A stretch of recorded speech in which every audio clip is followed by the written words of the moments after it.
I've seen things that I'd never seen before. You know, the proudest moment of my life has been taken away because of that. Peter Crouch, he's done it again! Oh, that's sensational! Brilliant finish by Crouch! Crouch tries one! Oh! I think people that know me would say I'm a nice guy, but on the pitch I had to be a different person if I wanted to succeed. The top level players that I've played with, Lampard, John Terry, Steven Gerrard, I think look like they don't enjoy it. They are constantly battling for the next thing. Were they intense? So intense, yeah. And, you know, a big reason why I'm the person I am. I played for England in an era where it felt like there was a huge pressure. You know, we had an opportunity to win World Cups, and because we didn't, it was heaped on players. I've got my mum, my dad and friends in the crowd, and then you come on and get booed by 70,000. It's hard to come back from that. My mum was crying, my dad had to have a fight. I was thinking about giving up football. I think I wasn't seen as what an England striker should look like. I was so scared. I was just wanted to hide away. In that phase, you were turning to drink more than you should have been. But I needed to at that time.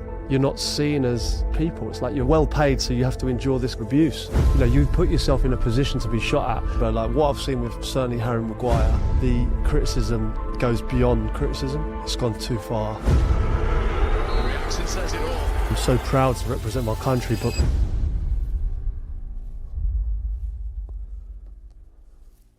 Before this episode starts, I have a small favour to ask from you. 2 months ago, 74% of people that watch this channel didn't subscribe. We're now down to 69%. My goal is 50%. So if you've ever liked any of the videos we've posted, if you like this channel, can you do me a quick favour and hit the subscribe button? It helps this channel more than you know, and the bigger the channel gets, as you've seen, the bigger the guests get. Thank you and enjoy this episode.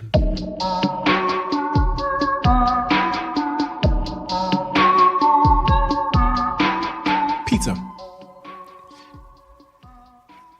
where do I need to start in your story to really understand you? What's the most pertinent, relevant things that someone listening to this needs to know about you to understand you? well, right at the start, I suppose. I think it's everything comes from your childhood, right? I am who I am and shaped by my parents and my friends. And I suppose people see me now, obviously, like I had a determination to be a footballer, a huge determination to be a footballer. And then people see me now as a footballer who has a laugh, I suppose. And that is my persona. But that stems from my childhood, really, and being a little bit different, looking a little bit different and having maybe a defence mechanism. And that humour, or probably that you see, which is me now, it was a little bit of a defence mechanism. When someone came at me, I'd always be funnier than they would be.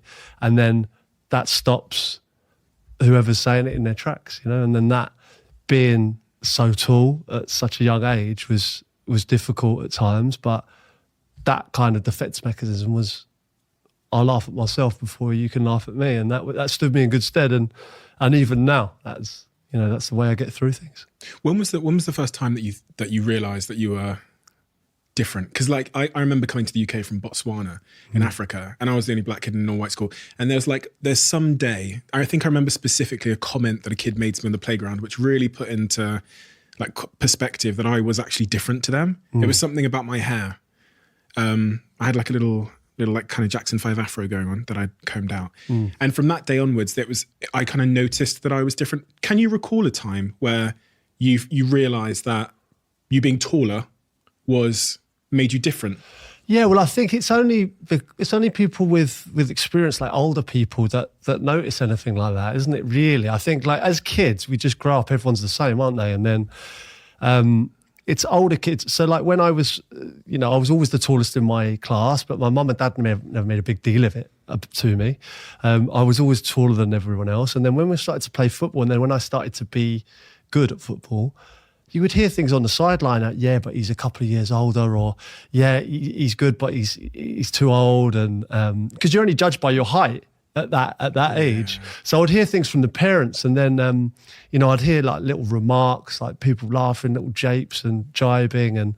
And because like people saying, oh, you're skinny or you're lanky is seen as, it's sort of like you're allowed to say it in some ways. Do you know what I mean? Like, it's a describing word. But like that's how it was for me. But I love it. It feels to me like it's part of me. It's me now. I've always been taller than everyone else. It wasn't as if I just shot up and was different. I was just always ahead above everyone else. And that is a part of me now, which I love. Richard Osmond, who came on the podcast, was the first person who kind of stunned me into silence, because I have to be completely honest. I didn't realise that heightism, abusing people for being tall, was such a sort of consequential thing for those people. I was one of the people who didn't realise that someone who's lived their height being very, very tall will be told about it everywhere they go, every second, and how that can impact someone and how they feel. Honestly, when I remember doing that podcast, I remember sitting here and going, fucking hell, of course. Of course. It'd be like anything else with me. If I had a third arm and everyone said it everywhere I go, it would make me subconscious about it. Exactly right, yeah. And, you know, it's because there's bigger problems everywhere, you know, there's bigger problems. But my problem, or, you know, it was my thing that was different, was my height. You know, like I recently, you know, did a joke of like all the questions that I was permanently asked. I had a series of cards in my inside pocket to answer every single question that the people I knew were going to ask me. So it was, what's the weather like up there? Do you play basketball? How tall are you? Do you sleep in a grow bag? Is the weather different up there? Right, 5 questions, but I had all the answers in my inside pocket. So before they even opened their mouth, I could give them a card. And it was just something funny, you know, that changed the subject. But it's amazing how many times, I think it's less so now because people know who I am and know what I'm about. But before I became well known, those questions were just constant. What impact does that have? We joke about it as, you know, now, but what impact does that have on a young man? Well, on an impressionable young teenager, it had a big impact. Me now, you know, it's water for ducks back. You know, it doesn't matter to me. But yeah, as a young lad, it was a little bit different. I remember my dad getting, you know, really angry about it. Because as a teenager, you're going through things that are a little bit, you know, you're not comfortable within your own skin, are you, as a young lad? So I was the same as everyone else, but I found it difficult at times, really difficult. And especially football terraces, like as I got older and I was playing professionally, and then I started playing in the first team, and all of a sudden it was like, you know, there's one thing dealing with the odd person in the street saying, oh, aren't you tall? And another thing dealing with sort of 30,000 people screaming like obscenities at you, you know, taking the piss out of the way you look, laughing at you.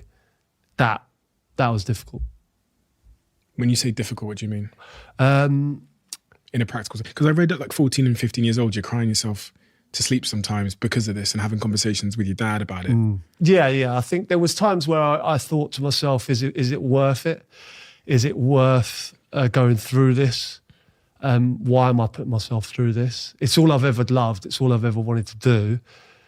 But if people are going to laugh at me and take the piss out of me, what is the point, you know? Do I want it that much? I was lucky I had a good support network around me. You know, I had good people around me. My dad was great with me. He was harsh with me at times as well, but he was also really, really good and pulling me back up and sort of giving myself more confidence. And listen, I don't look like your average footballer. And I've known that since I was 10, 11 years old. You know, when I watch football on the TV, I don't see anyone that represented me. Really, like Tor Andre Flo was potentially one, had good technique. There was a couple of players but not many. So I thought to myself, maybe I'm not right. Maybe I don't look right. I shouldn't be a player. You know, I had all these things going on in your mind, but ultimately, if, you know, I had the determination and I had the ability to, and I suppose the thick skin, which you have to have to go past it. You said there that there was thoughts in your head of maybe I should quit, maybe I should go do something else. Were those like real considerations you had at some point? Yeah. Oh, without doubt, they were. That was.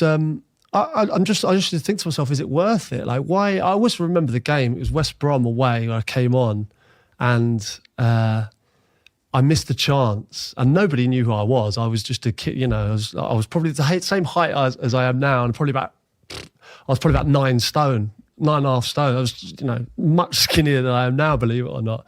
And I'm trying to be a Premier League player. You know, it's just people just thought it was absolutely ridiculous.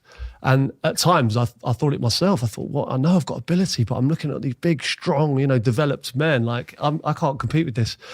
And I always remember coming on and people actually laughing at me. And then there was another game away at Gillingham where I just got absolutely abused to the point where, you know, people were shouting "freak" and "does the circus know you're here?" Like this, these were the things that people were saying.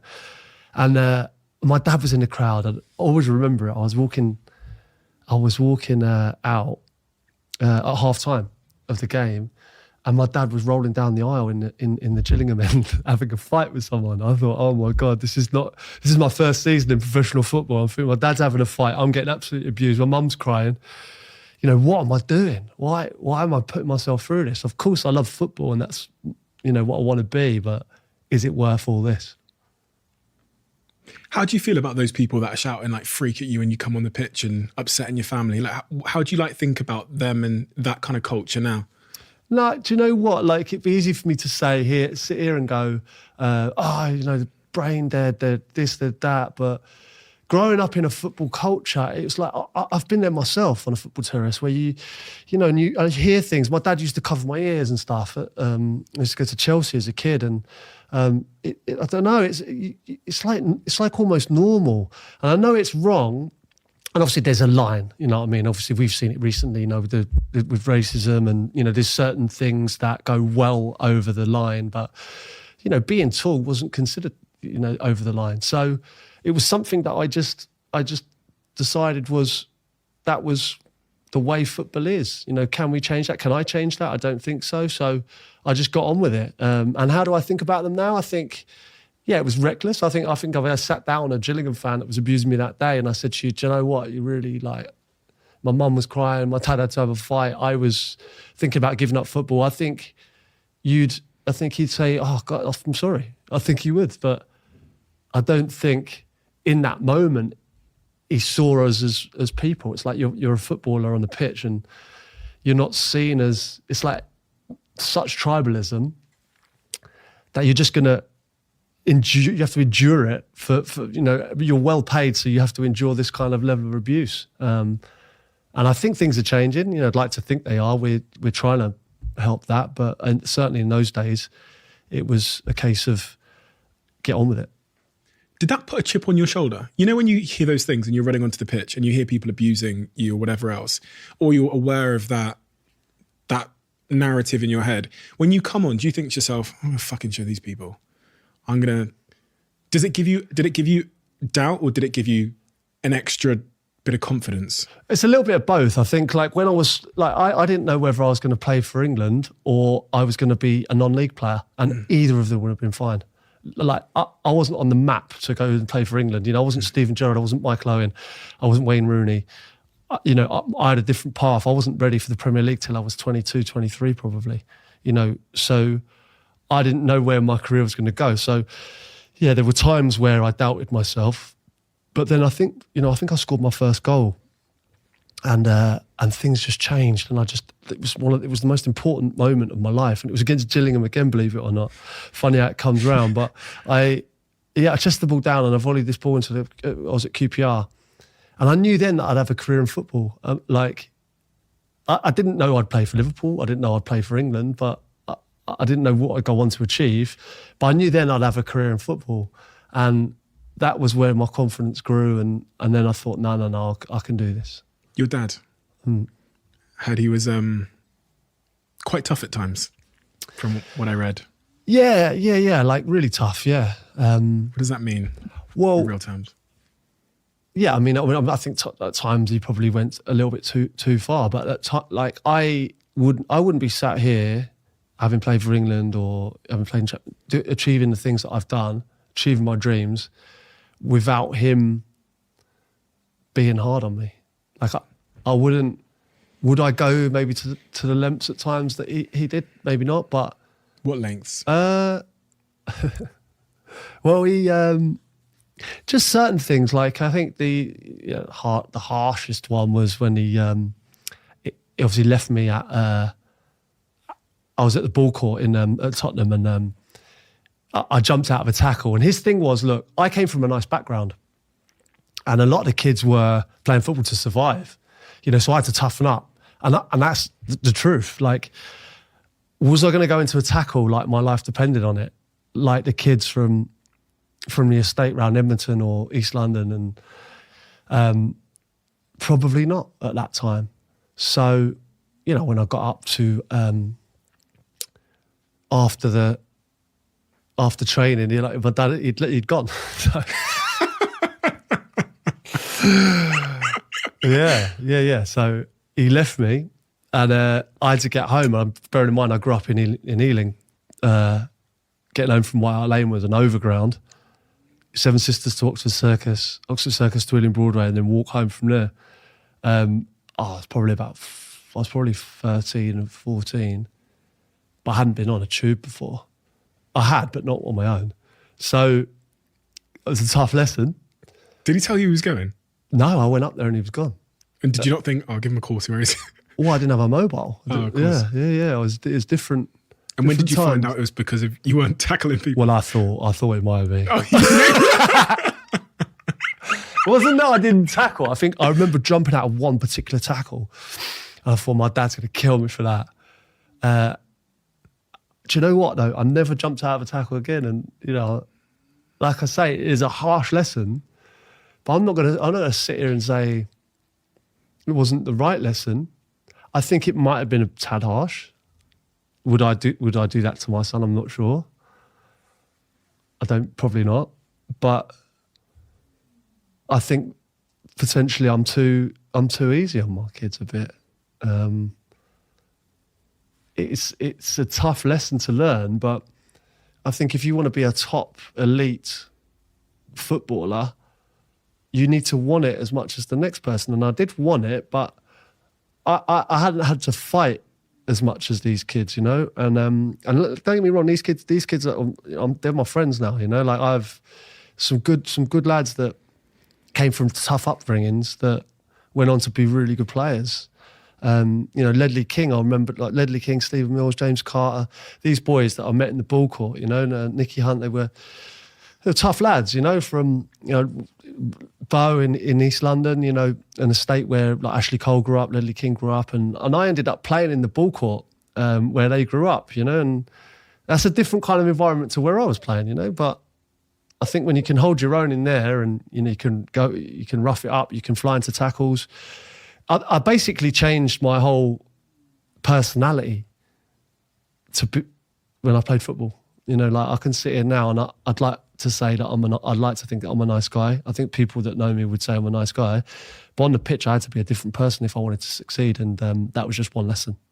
When you got home from that little football game where you didn't put the tackle in or jumped out of the tackle, did your dad have a conversation with you about it, about why he left? Yeah. So he told you why at the end? He said... Yeah. Why smoking? Yeah, listen, there's a few things that like should remain private between me and my dad, but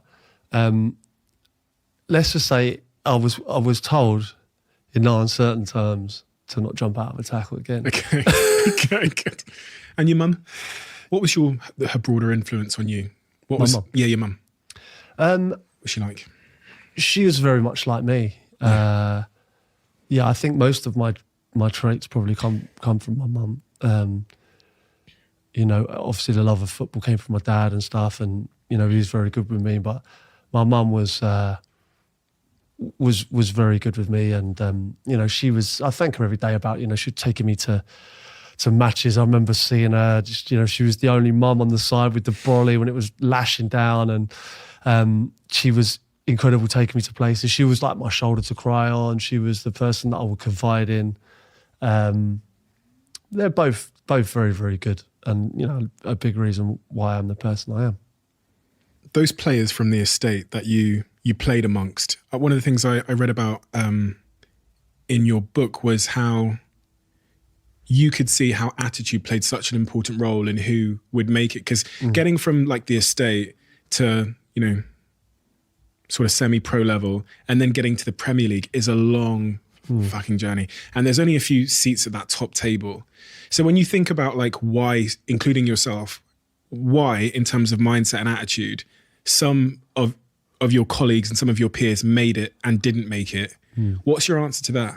Yeah, it's funny. Like every footballer that's played for England or I've played with in the Premier League, they've all got a story. All of them. I've got every single one will tell you a story about the player that was better than them that no one knows. There's so many of them out there, and it's sad. But for whatever reason, injury, there's lots of temptation as a young footballer, especially when you're that good. If you're earning money, you don't know how to handle that money, friends, parties, distractions of all different kinds. Attitude, will, determination, dedication. There's so many factors alongside ability, luck. There's so many factors. But I sometimes think we don't, a lot of the time we look at the negative side of football. But I think sometimes when you see the kids that have come from and I'm talking absolutely nothing, some of these kids who are now playing for England or, and they make mistakes. They make mistakes in the public eye. They make mistakes, high profile mistakes. And everyone goes, it's footballers. That's what they're like. But like, if you'd have seen what they've come from to playing in a Champions League final, like, I think that's a success story. I think sometimes we should celebrate that fact, not cane them for making those mistakes that they've made. And yeah, of course, it depends what kind of, if it's, too big a mistake, obviously you can't condone some things, but some of these players who have come basically with no mum and dad, someone's picked them up with one particular player, not had any boots, been thrown on a football pitch and has ended up playing in a Champions League final. But yeah, he's made mistakes along the way, but I think sometimes we should consider that a success. So, yeah, we don't really have a lot of empathy, do we, when it comes to... No, because it's a highly paid profession, and sometimes, there's a stigma on, why are these players getting paid so well? And I get that, there's a lot of money in football, and could it be spent elsewhere on people in the NHS or people who are doing probably much more harder jobs than a footballer? But it is what it is. You can't change it. But I do think, there is that stigma associated to footballers. I sat with Tim Grover, who was the guy that trained Michael Jordan and Kobe. And he also trains some Premier League football players now, gives them like coaching advice. And one of the things he told me was how he's seen the pressure of being a high-level Premier League football player completely destroy some players. And it's something that it was the first time I'd kind of heard that, because as a fan, as I've always been, we're all tweeting, we're all having our say, all commenting, we're all at the games shouting in our little mob mentality, whatever. But then we don't really think that all of that pressure, especially on, like, as you say, a kid that's come from the estate who's 18 and doesn't have the tools to deal with that pressure, how they can be going home, how it can severely impact their performance and how it can kind of like just cause them to collapse a little bit. I've got to be honest, I've seen a similar thing in my view with like the mob attacking like someone like Harry Maguire. Rashford had it a lot last year as well. But what's your take on all of that? And have you seen that yourself in the dressing room? Yeah, no, I've seen it. I played for England in an era where it felt like there was a huge pressure. It was the golden generation. The players were the best we've ever had since '66. We had an opportunity to win World Cups, and because we didn't, it felt like it was heaped on certain players, and that kind of pressure. But when you're talking about Rashford and Maguire, like, I think we were all entitled to criticise players. Like, we put ourselves in that position. But like what I've seen with certainly Harry Maguire, I feel like it's gone really too far. I think it's harsh. I'm just thinking of his family. Because I've been in that position. I've been booed for England. I remember playing at Old Trafford in a game and coming on, and it's the proudest moment you'll ever have in your life. And your home fans are booing you. I've been in that situation. And it feels like Harry Maguire's going through, what seems to be a prolonged period of this. And yeah, regardless of form, I think some of the social media stuff I see, the ridiculing, I think he's having a difficult time as a player, but I think some of the criticism goes beyond criticism. It becomes too harsh, in my opinion. Having been in a situation where you've been booed by the fans of the club you're playing for, what does that do to you? What did it do to you when you came on? Was it for England you came Yeah, well, on? that's devastating. Yeah, I'm playing for England. Listen, there might be an element of the fact that I was my Liverpool player. I'm at Old Trafford. Obviously a lot of Man United fans. But it was during the course of when I wasn't scoring for Liverpool and I was having a real tough time anyway. I had 18 games where I didn't score for Liverpool. And the fact that it goes back to, I felt like with England I had to be superhuman. It goes back to the thing where, because I look different a bit, I wasn't seen as what an England striker should look like. And I think that was genuinely a thing. But I then, I'm so proud to represent my country, but I've got my sister, my mum, and my dad, all friends in the crowd. And everyone's excited, they're all talking to me before the game about, me potentially coming on and making an appearance, getting a cap. And then you come on and get booed by 70,000. Of your own fans? Yeah. So what I'm saying is, don't ever feel sorry for footballers. Don't. But don't have to. We expect that. But my family, like my mum, was in bits. The proudest moment of my life has sort of been taken away a bit because of that. But we put ourselves in the position. I'm not gonna sit here and cry about it.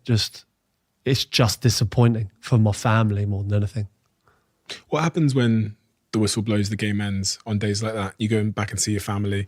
Is there a bit of an awkwardness to it? Bit of embarrassment, because you want to be the one who comes down with the champagne in your hand, and everyone claps you in and your family give you a big hug, and most of the lads did that. They've got a shirt, they've got a cap.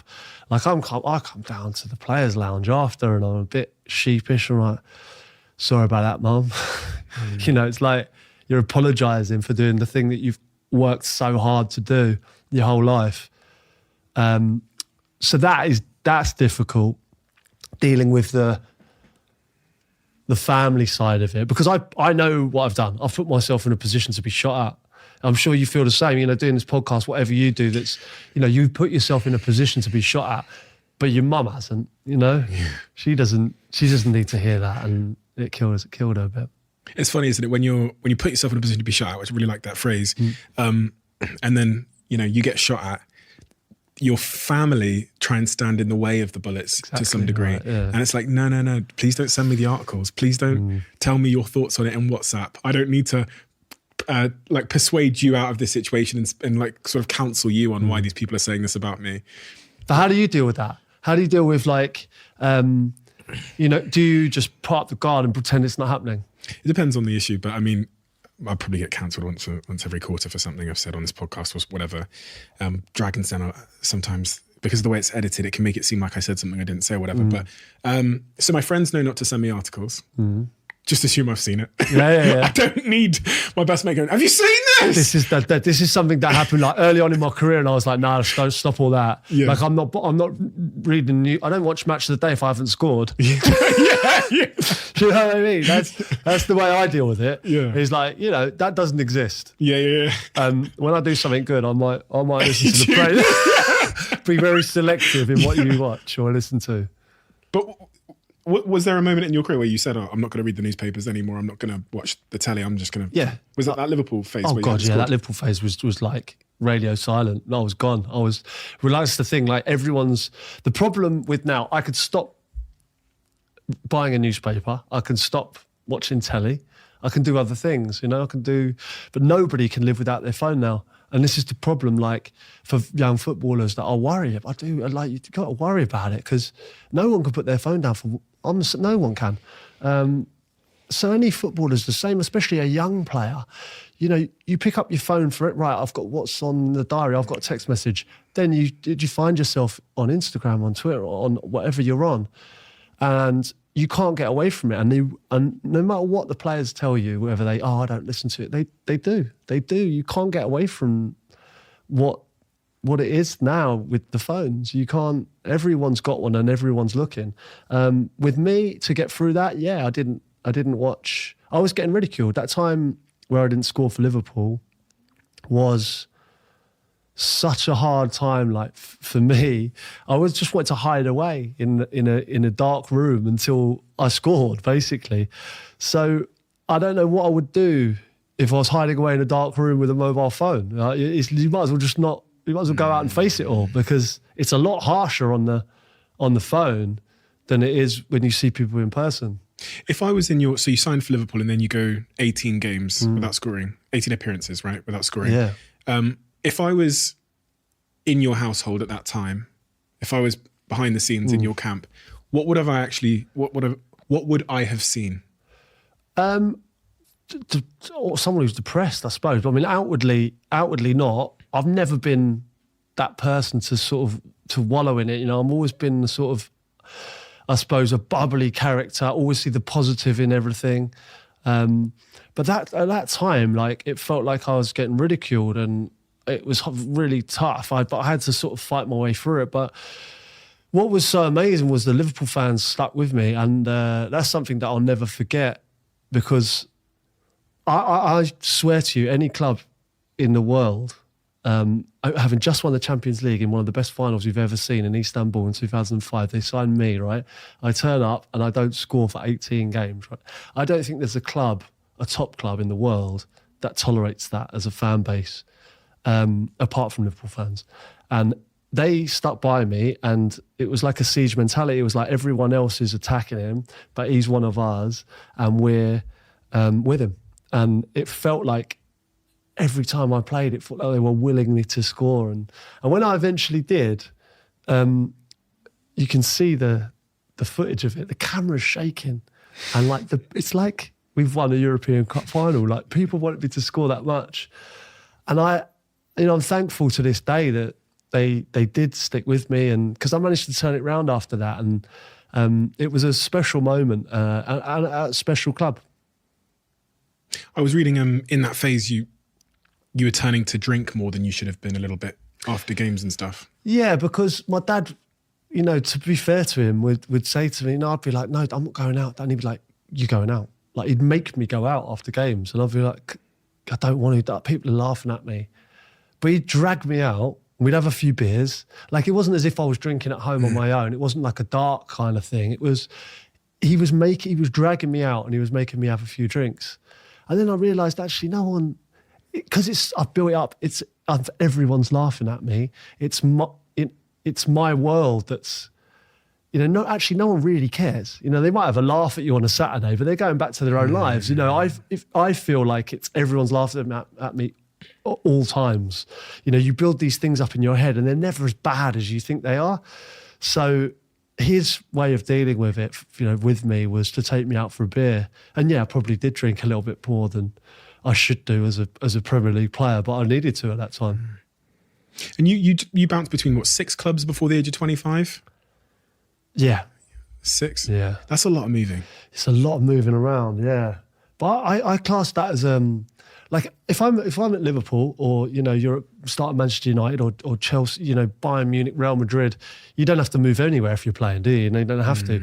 The course of my career was very different to anyone else's course of my career. Those moves that I had, where QPR I had a chance to showcase my talent. You know, I did very well. The club went into administration. I went to Portsmouth. They bought me for like a record fee. I then did really, really well in the Championship and got a move to Aston Villa in the Premier League. You know, I felt like my dream had arrived. And then it didn't quite work out. I wasn't ready for the Premier League. I always remember my debut was against Newcastle, and Alan Shearer was up the other end of the pitch, and I was at this end of the pitch, obviously the opposite striker. And I thought, if that's what I need to be a Premier League player, I'm not one. I'm not one. Because he was so good. And I just thought, maybe I'm a Championship player. So I ended up having to move again to Southampton to get games. And then things took off. So like, all my moves were like for a reason from a club point of view, or for a financial thing for the club, or for me having to go out and get football, or for me to progress as a player. So I would have loved nothing more than to stay at one club for my whole life. But that wasn't my journey. You moved from Liverpool to Spurs. How would you sort of summarise your time at Spurs? I absolutely loved it because I started at Spurs as a youngster and I played in that ball court at White Hart Lane and I tried to play in the youth team and I was in the reserves and me and Ledley King came through together. Ledley obviously was there and I went throughout all this whole journey of Liverpool, England, QPR, Portsmouth, Southampton, or Norwich on loan, Dulwich Hamlet on loan. And I came back to Tottenham and Ledley was in the same place I left him. Which was amazing. You know, it was like I never got to play in the first team for Tottenham. I'd come through there in the youth team. I had so many players ahead of me. I wasn't ready.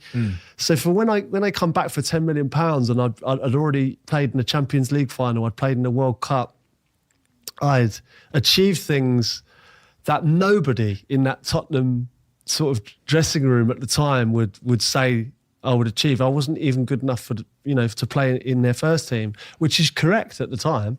So to come back, it felt like unfinished business, if you like. So then when I scored some important goals for Spurs and we got into the Champions League for the first time and we had good success, that felt like it was almost like a coming home, if you like. And that ended a little bit too abruptly for your liking? A bit, yeah. Yeah, it did. I liked it at Spurs. It was funny because it was deadline day and Harry Redknapp was talking about bringing Emmanuel Adebayor in, and it's funny how it works for a footballer. But I went to work, call it work for now, and I left Abby and the kids, and I said, "I'll see you this afternoon." And then this afternoon never came. I never came home. And I just give her a call and said, we live in Stoke now. It's the life of a footballer. I was happy. I had a 2-year contract left at Tottenham. But I was just, a bid came in of £10 million for a 30-year-old. And I could understand from a club's perspective that they wanted to accept the offer. They wanted to bring Adebayor in. And I spoke to Harry and he said, obviously, yeah, we do want to bring Adebayor in, but Daniel Levy wants to accept this bid. Obviously, I wasn't happy about it. I was happy where I was. I was at a great club and I wanted to stay. But certain bits and pieces happened and I said to Ab, we're on the move. How does Daniel... He's a figure that's talked about a lot as being quite a tough guy. Yeah, does very... what's the word? Tough business. That's what I hear a lot. Well, listen, this is, it's diary of a CEO, right? Yeah. If I was running a football club, I'd probably have him in charge. Really? Yeah. He's a harsh businessman, right? But he's looking after, a £1 billion asset. He's not necessarily the owner, but he's running it like it's his own. And I think I understand that. Like the bid of 10 million came in for me. I'm an asset to the business. And I know I'm a person. But if you look at it purely from a business perspective, I'm a depreciating asset at 30 years old, potentially. I went on to 38 to be fair, but in his eyes maybe. Wilson Palacios was another 6 million to go. So that's 16 million they're getting for. It's good money, it's good business, potentially. But I'm not stupid either, so I had 2 years left on my deal and you must have had his bent over. Well, if you think about it, he's getting 16 million, right? You sound like the mafia with your arms crossed. It's not. Yeah, it's not like I know what he's getting. I'm entitled to see some of that if you want me to leave. Unless I didn't get that much, obviously, but I did okay, and it worked out for both of us. But I don't think there's many people that come out of maybe an incident like that with Daniel Levy and come out smiling because he is harsh. But like I say, I had my run-in with him and there were times where I said, no, it's okay, I'm happy. I'll see you in the morning. I'm happy at Tottenham. I was comfortable there. And I just said, I'll see you in the morning. And, I suppose you've got to be prepared to hang up the phone and say that. And then he kept coming back and telling me that I wouldn't get a squad number. I I wouldn't. I'll be training with the kids, trying to make my life difficult. And I was like, no problem. What was that initial conversation? He calls you in and says you're off. Do they not say? I'm interested in the world of football, like because in the world I'm from, in business, there's a high degree of empathy. It's a very conversation. There's performance reviews. It's very, but we don't have an impending deadline day either. So I'm just trying to figure out if it's like a go get your stuff, you're off, or if it's a. But I think it would be different if you did have a deadline day. If you're right, people will get stuff done on that day. So I think that rushes people, obviously, but definitely you're seeing like there's this whole thing about a player should show loyalty, but there's also works both ways. Clubs at times, if you aren't performing or you're maybe having, I don't know, issues or problems off the field, sometimes that side of it doesn't get shown as well, where the club will quite happily get rid of you. It works both ways. But unfortunately, the business that they're in is buying and selling players and winning football matches, and it is a ruthless industry. But I went into that. I realised that very quickly, to be quite honest. But I went into that with open eyes. Do you regret leaving Liverpool? Yeah, I do a bit. I had a great time at Portsmouth though, and some of those memories will stay with me forever. But leaving Liverpool is a difficult thing to do, and I was playing for England at the time, and I was loving playing for England. I was playing well, and I just thought we signed Fernando Torres, and I'm pragmatic. I understand my role, if you know what I mean, as a player. He was better than me, right? So what do I do now? He's always going to play. He formed a great partnership with Steven Gerrard. It's on absolute fire. I still believe in myself. I still believe I can play for England. I'm still a very good player. I'm just not on Torres' level. So I think he just wasn't getting injured the whole time I was there. And then, I'd left, and then he was sold quite quickly to Chelsea. And I saw players, obviously, that were playing. Andy Carroll. Yeah, I mean, Andy Carroll, there was Voronin and Gog, players that I felt that, I felt like I could have played. Having said that, I'll never look back. I've not looked back on any of them. People even say to me now, like, do you miss football? No, I don't miss football. That was a time that I had that was the best. And I look back with such fond memories of it. Same at Liverpool. I don't think, should have played there for 10 years. It would have been nice, but it was that I still cherish the moments that I had with Liverpool. And also the people, I met some great people at Portsmouth, and it's such a good club. And that was just off the back of winning the FA Cup. And I really thought we'd get into the Champions League. Our team was that good. So it gave me the opportunity to play and to enjoy my football and to carry on playing for England. So do I regret it? It's the one thing I look back on and think, could I have stayed, and could I've been at a top club for longer? But I love my time at Portsmouth as well. You mentioned Gerrard there, and I've seen you talk about Lampard and Beckham and Gerrard and Carragher. What was it that made those individuals great, in your view? What did you see? I saw something in those players that was slightly different to me. Like, I enjoyed what I was doing. Like, I looked at the top level players that I played with, and they never looked like they enjoyed it, ever. Like, yeah, Gerrard, Carragher, I'd class in that, John Terry, Lampard, it was always the next game, and I think that's the top level mentality you need to have. Like, for me, at times I'd go, we've won this, lads, let's enjoy this one a little bit. Because we had a massive game on Tuesday, they would already be thinking about, yeah, that was good, but it's about the next one. It's always about the next one.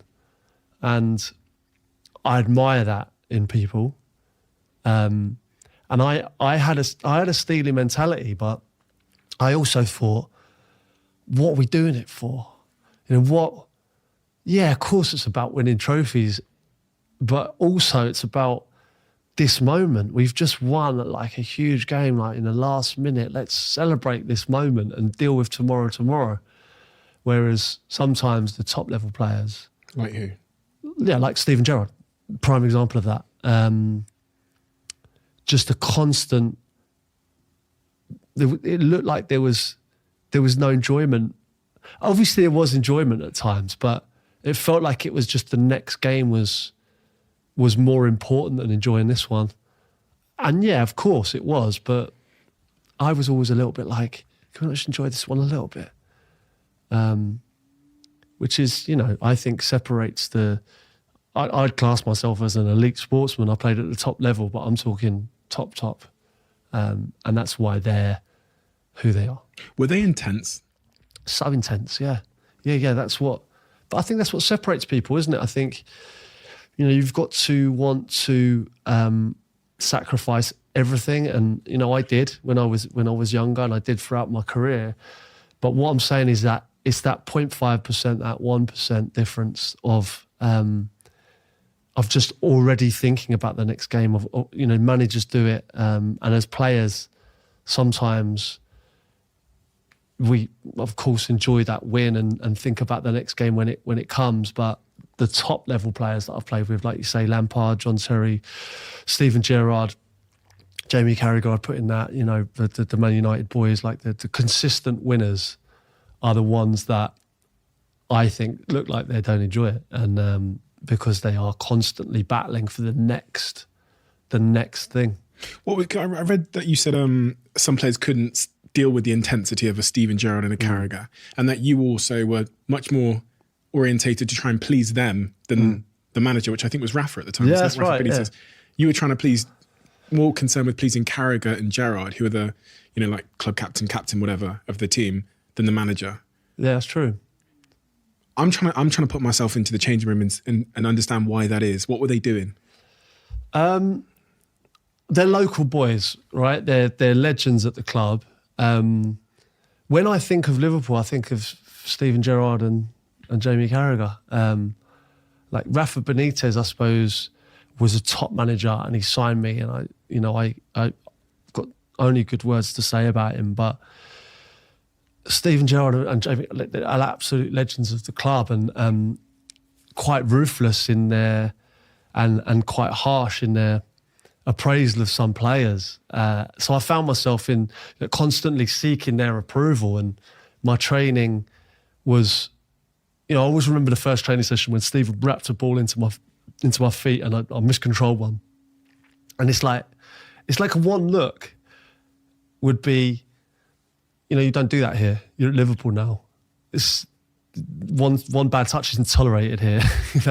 It's only a look, but it was enough to make me not do that again. That kind of standards are different, and I think you get that from certain players like Stephen and Jamie. Would they go individuals in the change room? Oh yeah. Really? I mean, it's their club, and I think some people didn't understand that the level of passion that they had for the club, and like there's players that aren't. Everyone's different. Like you'll know only so well. Like in a place of work, there's no two characters the same. So you need to know what makes people tick, and some people couldn't understand the level of passion that they had for the club, of standards that they had. They might have come from a more relaxed club, but unfortunately, if you want to play for Liverpool, you have to have a certain way about you and a certain standard. And if you fall below that standard, then players like Stephen and Jamie would tell you very quickly. In front of everyone? Yeah. I mean, I've seen players be signed and be written off in one training session. Really? £15 million players coming in and like, he's shit. Really? What, I never like... No, I mean, that was... You wouldn't get many chances. But then I've also seen players be written off and then come back, which obviously in their eyes would make them a good fit for Liverpool. What do you think of Liverpool right now? Got the new Nunes guy come in. Yeah, I like Nunes. I think, he's a bit... I think it's going to take him time to settle in. I don't think we've seen the best of him yet. But as a club, what Jurgen Klopp's done there, I look at young kids now who just expect Liverpool to win the Champions League or win the leagues. It's been 30 odd years before. It was a long time, and Jurgen Klopp's just changed the DNA back into, where they were in the 80s. I mean, it's that good. And yeah, they're struggling a little bit now. But what he's done for that football club has been nothing short of incredible. And, we had some great players at my time at the club, but, what they've done as a group has surpassed anything that, that spell I had done. Quick one. Some of you may know we've got a brand new sponsor for this podcast. It's American Express. And this partnership still blows my mind as I'm an avid user of American Express. So with that being said, let me tell you about their new Business Platinum Card benefits. Firstly, new card members will receive a £200 annual travel credit to be spent when you spend at American Express Travel Online on flights, hotels, and car rentals. Secondly, if you need help with your expenses, then American Express business cards offer Amex Expense, which is simply a brand new and free expenses management service for its business platinum card holders, where you just need to upload your receipts and invoices as you go. This streamlined system can be integrated with your accounting software. You will also be able to monitor and generate expense reports straight through Amex Expense platform, a total game changer, and it saved me so much time. And lastly, as an American Express Business Platinum Card member, you have access to a wide variety of American Express offers, including digital subscription to The Times, The Sunday Times, worth £300. So if you'd like to find out how you can get your hands on your new American Express Business Card, then search American Express Business Platinum Card to find out more. Quick one from our longest standing sponsor, Huel. I can't tell you over the last, really it's been about 2.5 years. It was really post-pandemic, how much my health has become such a huge priority in my life. And I have this laser focused on what I'm putting into my body. It's funny because as you get older, you can start to feel the things you're putting into your body more and more and more. And if I put something into my body, especially things like gluten, if I put those things in my body, I feel them tremendously the next day. My energy levels, my sleep and everything in between. Huel has been probably the most important partner in my health journey because I've been in the boardrooms, I've been to their offices, tens of times. I've seen how they make their decisions on nutrition and I trust it. Most of my team that are in this room with me consume it and get the benefits of it too. So if you haven't already tried Huel, do so. Jurgen, Rafa, how many managers did you work under in your time? Loads over the... Almost 10? God, that's probably more than that. 10. Probably more than that. For you, from working with more than 10 footballing managers at varying different levels and also at the very, very top of international and Premier League football, what made a really good manager? I think there's lots of ways to manage. And, I did my coaching badges just before I retired, and you try and use a little bit of the good stuff out of everyone. But, obviously like Rafa very tactically, Harry Redknapp was a great people person, he understood people and what they wanted, and he made it a nice sort of environment. Sven the same, was so relaxed, in a pressured environment when you were going into a World Cup. Sven had that aura of calmness around you, which you needed. Great managers that I've had along the way, but very, very different qualities in all of them. What about the opposite? What was the instances where you thought that's not good management? Well, there were certain things like, with Rafa, there was a tendency to be too intricate, to be too methodical, too precise at times. If you could mix a little bit of Rafa and a bit of Harry together, I feel you'd have the perfect manager, because with Rafa, it was like we're playing Wolves at home and we've got Steven Gerrard, Xabi Alonso, Fernando Torres. We've got the best back four in the league at the moment, and one of the best goalkeepers. Just go out and beat them. I don't think it's that difficult. I don't think you have to play with a couple of holding midfield players and you have to have, this, what we do if we don't have, just go and beat them. We're at Anfield. Let's go and express ourselves. And that was my only criticism, that I could have. I think there was too many times where we were thinking about the opposition instead of going, we're Liverpool, let's go out and batter them. Who was the best manager you played for? there's so many reasons for each man. Jerry Francis gave me my debut. Graham Ricks was a big influence on my career. There's good qualities of Sven. I thought Rafa was at times incredible in some of the work that he did, some of the sessions, and some of the things tactically were really eye-opening. But Harry Redknapp was, I don't think I'd be sitting here without him.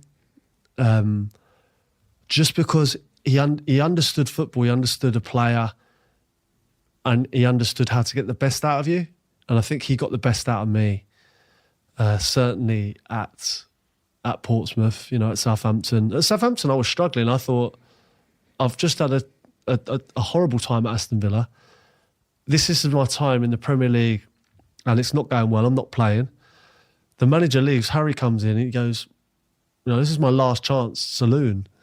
And I'm thinking, right, well, maybe I'm just a Championship player.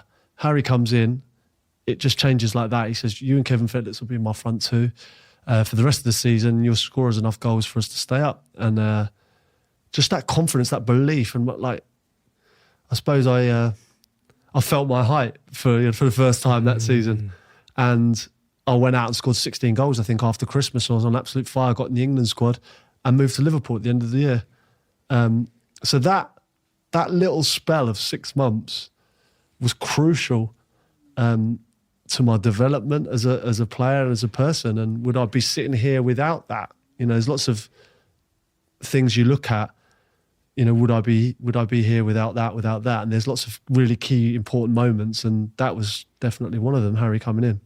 It's crazy how much is like someone believing in you at some point, when maybe you don't believe in yourself, can have such a huge impact on how you behave and then ultimately what results you get. Yeah, if you're getting told that you're this and you're that, you're no good. It's not. I don't think you have to be a real strong character to be able to cope with that.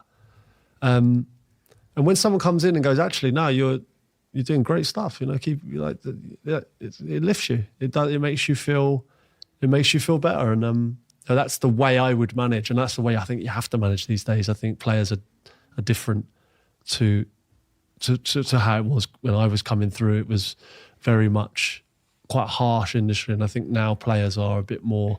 You have to be a bit more of an arm around the shoulder guy than crack the whip kind of manager.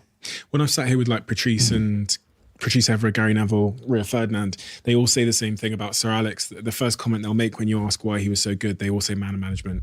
And they tell this story of how he was kind of this bespoke, almost like a unique shaped jigsaw piece for each person. So for Nani, he was one Sir Alex Ferguson. And for Gary Neville, he was a different shape, because he understood everybody and understood which buttons to press, how hard he could press to get the best out of them. And we tend to think of like management as being one thing, like being one person to everybody. But even from what you've said there and what they've told me, it seems that great management is being like a bit of a shapeshifter depending on who you're dealing with. I think that is exactly right. I think you've hit the nail on the head there.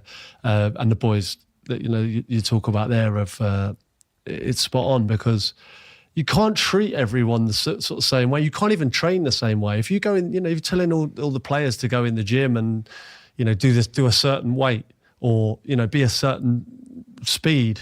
You can't. Everyone is different. Everyone's a different character. Everyone's a different mould as a player. Certain players you can, like Cantona, for instance. You talk about Sir Alex Ferguson. Not many players could handle Cantona. Alex Ferguson got the best out of Cantona because he treated him different to how he would treat Gary Neville. And it's not rocket science, but it's something. It's a quality that not many people have. They're not able to adapt. It's like, this is my management style. Everyone has to fall in line with it.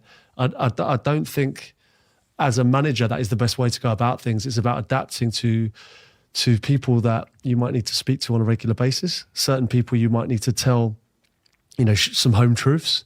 Certain people that you might need to, constantly get into the office or, let someone else deal with him potentially. You might spot a problem that they might have off the field that needs addressing. There's so many factors to being a manager. And I think Alex Ferguson he's proven to be the best at that. Reminds me of watching that Netflix documentary about Michael Jordan called The Last Dance. Brilliant. Brilliant fucking night, changed my life though. I think I got like a Michael Jordan thing upstairs. 'Cause Oh of it. yeah. I was, when people ask me if I was a basketball player, I actually wanted to be there. And I was, it was phenomenal documentary. Yeah, Changed, really, really changed. I'll be honest, and people will be surprised to hear this. I understood that Michael Jordan made shoes, but I didn't really know who he was before then. And Really? when I watched that, it was one of those ones where you put it on and you watch the whole thing in one sitting. It changed my life. well, Genuinely. you're younger than me.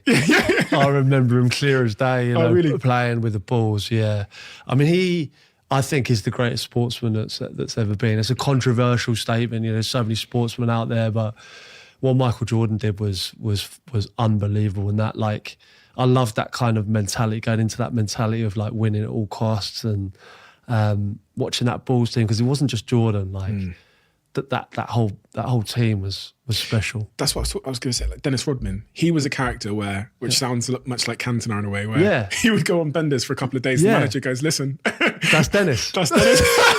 Could you imagine? It's so, honestly though, And they like, won everything. Yeah. But exactly, but that's what I'm saying. Like, Dennis was a huge part defensively of that setup with the Bulls. And if you didn't have him, and I know letting him, I think this is obviously that probably too far, but letting him go to Vegas for a couple of weeks, at least you get Dennis back for those games at the end that are important. And I think it's obviously ridiculous for him to do that, but that was in his makeup, that was in his DNA. And, is it better for you to let him go to a rival, or do you accept that and win the titles they did? All the great managers, like the ones we've talked about, seemed to have instances where they were okay to make an exception. I guess the risk is, what message does that send to the other players? It's almost a bit of an unfairness. If Cantona or Dennis Rodman or whoever can go and do that, yet you're having me fucking show up every day and you're pressing me in a different way. That's not fair. Well, yeah, I totally agree with you. But I don't know if the boys told this story last time, but the story of Ryan Giggs when he turned up for a team event and he's got no tie on, and Eric Cantona walks in with no tie and a pair of trainers, and Alex Ferguson's obviously absolutely caned Ryan Giggs and told him to go home and get a tie on. Like, who do you think you are? Eric walks in, sits down, doesn't say a word. Really? Yeah, because it's Eric Cantona, and I think Ryan Giggs was just as capable of winning a football match as Eric Cantona. But where this does fall down is when those players stop performing, and I've seen that. I've seen players get treated differently, and that's fine until they're not Eric Cantona, they're not Michael Jordan, they're not Tiger Woods, they're not constantly winning games for you. Because if you set yourself up like that, you better perform. And not quite often they can, because they're top players, but you are creating a problem for yourself, I think, if you don't consistently deliver. But maybe that's the reason they do consistently deliver, because they are wired up differently to a lot of the rest of us. Which kind of makes me think about Ronaldo and what happened the other week with him storming down the tunnel, etc., etc. Now, me and my friends in our group chat, we all have kind of different points of view on it. People are saying, "Oh, Sir Alex would have let him do that, this, whatever." As someone that's been inside the changing room and probably seen moments where a certain player was being disruptive, what was your read on that situation and the impact of it? But in all honesty, it's nothing new. I think it's because it's Ronaldo, it's a huge story. But I've seen it over the course of my career, players who aren't playing, we call it throwing the toys out the pram, being disruptive, letting their feelings be known that they're not happy with the situation. As players, it's constantly happening, so you don't worry, because it's Ronaldo, it's blown out of proportion. I've seen it many times. I've seen it with a particular player. We're playing in a pre-season match. He just walked off the pitch while we're playing. And I'm like, this is absolutely ridiculous. He's literally walked in, we're down to 10 men. No one even noticed he'd gone for the first couple of minutes. And just fuming. But my take on the situation is, I think it's disrespectful to the players that are playing still. They've just won, or just they were winning at the time. I think it was something that he probably regrets. And I think it's something that the manager dealt with, and I think dealt with well. Yeah, that's what I was going to say, because I remember you saying that good managers that you've worked with could keep the respect, and that being a key word, respect. Now, if he doesn't deal with that properly, Without doubt. I mean, listen, players are on every little moment. Like, if you don't know the answer to a particular question, lie, and lie well, because players will, if they sense an element of you being unsure about a situation, they'll pounce on it.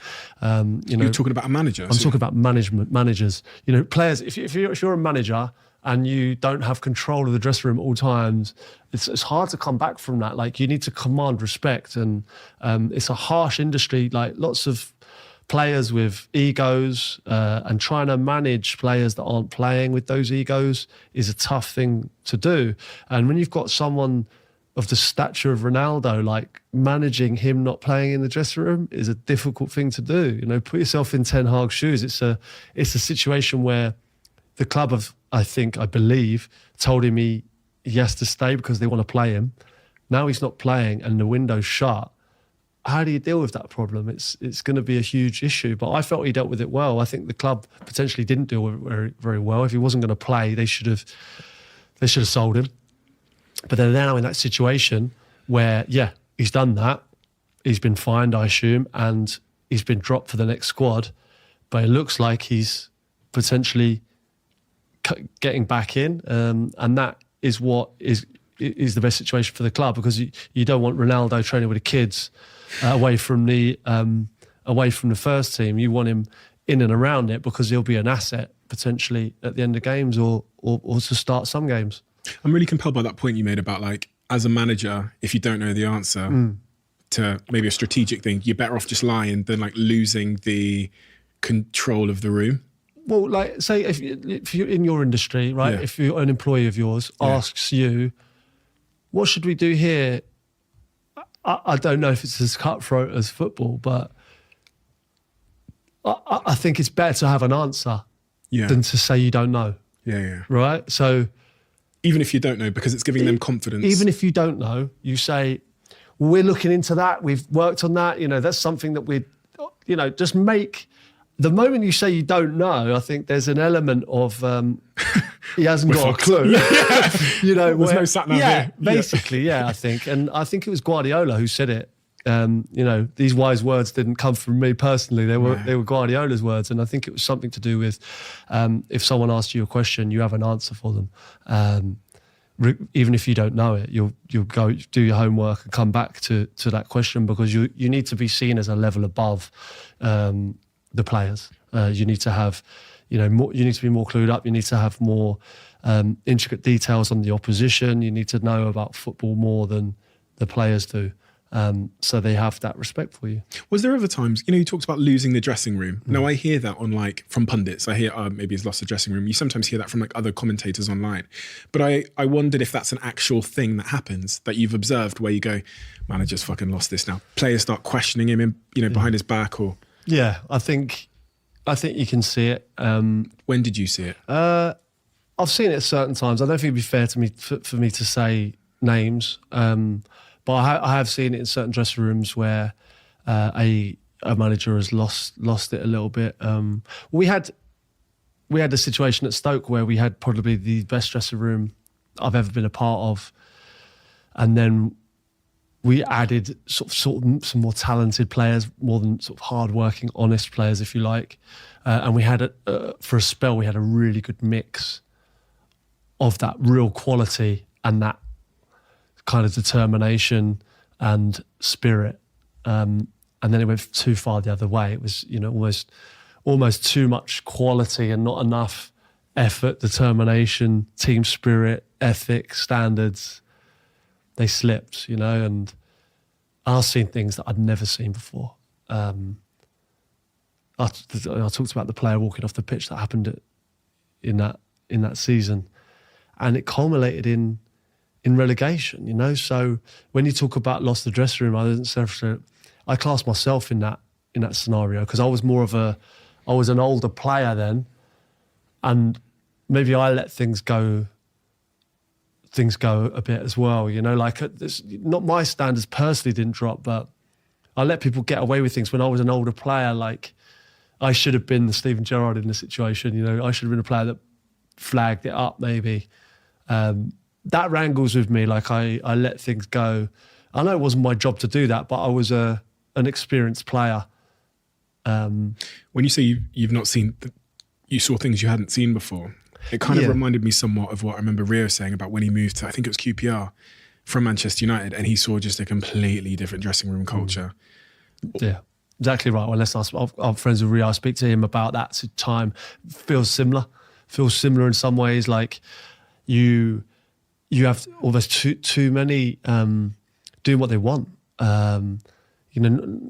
Just being late or little things like that, like being late on the training pitch, being late for games. Not wearing the right suit or not wearing the right tracksuit to games, wearing whatever they want. Wearing caps when you're not supposed to.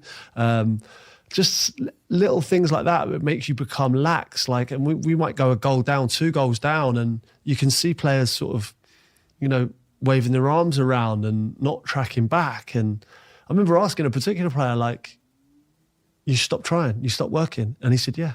And I said, what? And he said, I did, yeah. I said, why? He said, we were 3 down. I said, I couldn't believe it. It's 30,000 people in a stadium, right, that paid to watch us play, and you've given up. And I know it's horrible, those games. They're horrible. But at least you got to do is run round. And that's when I knew we were in big trouble. It's funny that it's the small things. Like just they all add up. Yeah. They all add up. Does that not start with a manager, though, in those situations where the manager's just not calling it out enough? He's not punishing, he lets one thing slide, lets 2 things slide. Before you know it, you're at the bottom of the fucking slope. Yeah, that was exactly what happened. There were certain things that were let go, and you're like, whoa, and then you feel like you can get away with more. And there was a certain thing where you'd have to run after a game if you didn't play. So at that time, like I was 37 years old. Sometimes I was on the bench and I'd be out there running, and there was a younger player not out after the game doing his fitness work, and I came in. I'm like, what's going on? Why am I 37? I'm out here running after a game, and this 25-year-old is not, which I didn't want to. He didn't want to? Didn't want to. Right, so these are the standards that I'm talking about. So you've got to. That's you've been asked to do it. You don't pick and choose whether you do it or not. But that was allowed to happen anyway. It happened again. Anyway, so this particular player said, right, because he hasn't run after the game, we're all in on Sunday. Right, so the whole team come in on Sunday. We all come in. This is supposed to be our day off. So we're all in training, and the particular player didn't turn up for training, right? So we're all in because of him, and he doesn't turn up. So, I mean, you can imagine what the lads are like, but just I say little things. I mean, that was a big thing, but just standard slipping. And listen, it all ends. Everyone knows where it ends. It ends badly. When did you decide that your football career was over? Tell me about that decision and that time in your life. I was lucky. I got the opportunity to get out of that dressing room that I was in at Stoke, which was difficult. And I got the opportunity to play for the exact opposite at Burnley, and I finished in the Premier League. And I knew that I was done that season because I was on the bench a lot, and there was players playing ahead of me that I knew should have been ahead of me. And I thought to myself, I am just a plan B now. I'm coming on at the end of games, and I still felt fit. I still felt I could have an impact, but I knew inside my own head. So I told my family, I told Abby, and I told the kids who were still very young, and we all went to the game. So they didn't all come. I had a young baby. They didn't often come to the games. Now I didn't play much, so they all came, and it was nice because I knew no one else knew, but I knew that it was my last game of football. It was against Arsenal at Burnley. And all the family came on, and when you walk around the pitch at the end, and I've got a picture at home on the wall of me and it was 3 kids we had at the time. I've got 4 now, believe it or not. But the 3 of us on the pitch, and a lovely picture of me walking out. It's my last game of professional football. I must have played 600, 700 games. It was my last game. I knew it, but no one else did. But yeah, lovely picture, lovely moment, and then it just sort of comes flooding in that it's over. 20 years I played. I left school at 16. I retired at 38. 22 years, every day of my life doing something that you loved. I look back on it with such fond memories. I was so lucky to have played in an era that was full of great players. I managed to play for England, and I probably exceeded what I thought I could ever achieve. So always look back on it fondly. When people ask me, do you miss it? No, I don't miss it. I cherish the moments that I had. And was your dad there that day? I know you played a huge role. Yeah, my dad was there that day, yeah. And, he was the one, because he was there every single, I don't think he missed a game. Really? And he was part of my superstition, bizarrely. He was part of, if I didn't see him before a game, I'd feel unnerved. I'd feel like, where is he? And don't get me wrong, there were times where I was on the bench towards the end and he got a season ticket at QPR. And deservedly so. I didn't want to put him through that. But it was, he was with me every step of the way. He came to every game? Yeah, I don't think he missed many. Handful, of those 600, 700, right from when I was a kid. So yeah, it was like a comfort blanket when I saw it. And he would watch me, not even at kickoff, he would watch me, he'd be the first in the stadium. I would walk out at, before the warm-up, and I'd see him, and I'd always see him, 6'5", I'd always be able to see him. And he'd give me a little wave, and he'd watch how I warmed up. And then after the game, he'd even say, I knew you'd have a good game in the warm-up, because he'd always watch even the warm-up. So, yeah. When your career ended, did you ever have a conversation with him about your journey in football? I guess, was there ever any conclusive conversations about how it all went? And yeah, you know what? We had sort of a bit of a retirement video, if you like, and I've got together a load of ex-players and managers that I'd played with, which was nice, and put it on a big screen. But I don't think I've ever sat down and discussed at length my career. I mean, life's too busy, isn't it? I've got a wall like you have, and a few sort of accolades, match balls, England caps on the wall. Only in one particular room. I'm only allowed a little dungeon room. But I've got them on the wall, and I look back and got some pictures on there, and I look at the moments and I think they were some great times. But like I say, life moves quick, and I love what I'm doing now, and I've gone straight into doing other things. And I was very conscious of that. I planned a little bit of that, I planned while I was still playing. I did the podcast, and I did the first book that I did. And I did my coaching badges as well. So my coach, I thought, maybe I'll be a manager. I didn't know. But I just basically, I was so scared of waking up on that Monday, because every player that I've ever played with just says to me, when you're retired, you've forgotten that, it's difficult, it's hard to get your head around it, keep playing as long as you can. You always hear these horror stories. So I was so worried about it. I just thought, right, I need to do everything now before I retire. And I think it was the best thing I ever did was to do things while I was still playing, to test things out and see what I want to go into, and start building that bridge, I guess. A little bit, yeah, to the other side, if you like. And like I say, the book and the podcast just went bang, and that I just got propelled into a world in the media, really. Was there ever a moment when after you'd retired where you had a bit of a down day, and you thought, because I remember reading, I think in your book, where you talk about how you spend those 20 years, everything's sorted for you. Your schedule's sorted, you know where you're going to be, you kind of know there's so much structure in your life, and then suddenly the structure's gone, and a real clear sense of orientation and collective purpose is gone. Was there ever a post-retirement moment where you go, ugh? I don't think I've had that, really? And I feel really lucky, because I know so many players that have really struggled since they retired. But I feel so lucky in what I'm doing now. And I'd love to sit here, and I've got to be honest with you, I can't. I haven't had that. And what I don't like is not having that structure. For instance, I know exactly where I'm going to be on September the 16th, on February the 12th. I know where I'm going to be. I know where I'm going to be training. Now, I couldn't tell you what I'm doing next week. Things come up, things change. I don't like that. I've been institutionalized, if you like. I like getting told on a Monday we do this. I don't want to.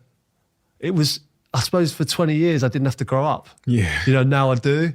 And I came straight from school to people. No, they used to take our passports off us. We weren't even allowed to. They didn't trust us enough to get ourselves to the airport. That's how football is. Everything's done for you so you can purely concentrate on football.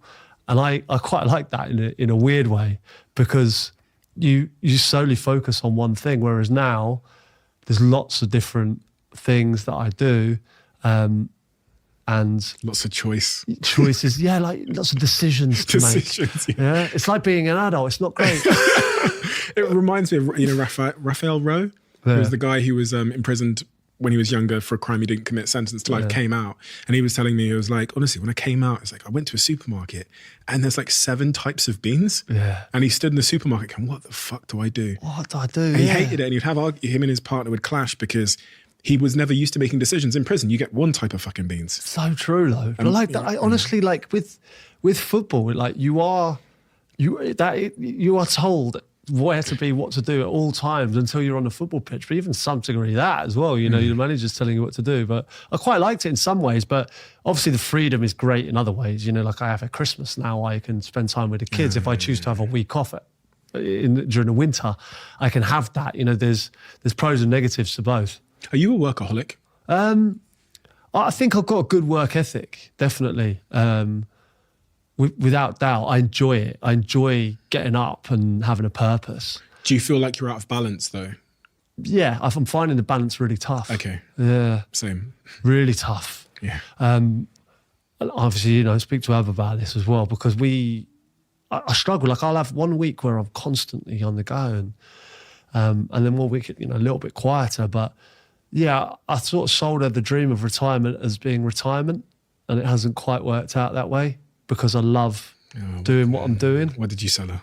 Well, I sold her like we began the gym every day, little juices and walks. We'd be on dog walks. I said, we'll just roam. Yeah, we'll go to quality time. Quality time. Quality time. Yeah. And it's not quite worked out that way, but she knows I'm passionate about what I do. I love what I do now, and I'm still involved in football, which I love. Like I say, I do the podcast that I absolutely love doing, and various other bits and pieces come up. And I'm in a fortunate position. I know I'm in a fortunate position to be able to pick and choose the stuff that I do, and I do it purely for enjoyment. And of course, I try and make it the best it can be, and so I can earn off it. But the main focus was the same as my football career. Really, was to do something that you enjoy, and I'm lucky in the fact that I can still do that. Is your main dispute in your relationship, because this is the answer for mine, is this issue of quality time? Mm-hmm. Is like, that's the thing I struggle with most, is doing all this stuff and constantly and then being there to give this person quality time that they want, where you just go for the fucking walk and you just do like nothing. Yeah. It seems like nothing, but obviously it's something. Picnic.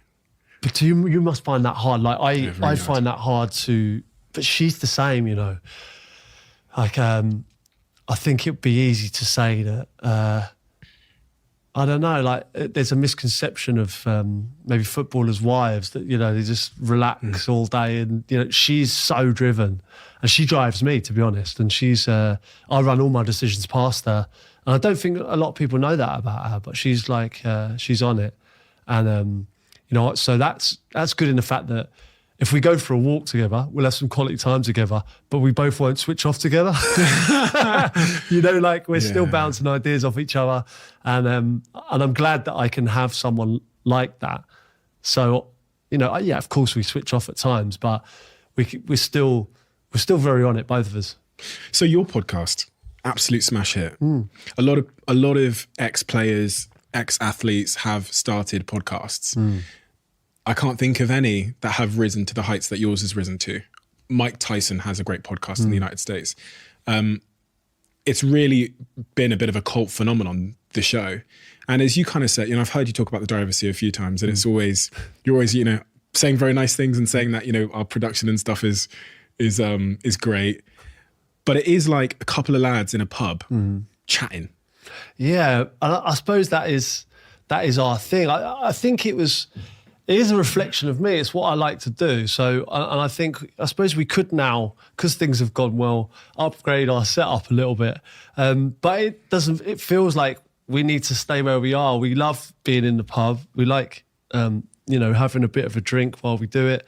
And it feels, certainly during lockdown, we have lots of comments from listeners and people writing in, and they feel like they're in there with us, and it feels like, obviously this is a different kind of podcast, more serious, more enlightening maybe. But I try and take people inside the world of what it's like being a footballer, and it's a mad, funny world. It is, and of course it's light-hearted, but hopefully it's a little bit informative as well. And when I say I love doing it, it's genuinely the most fun. When I say to Ab, I'm going to work, she's like, "Are you joking?"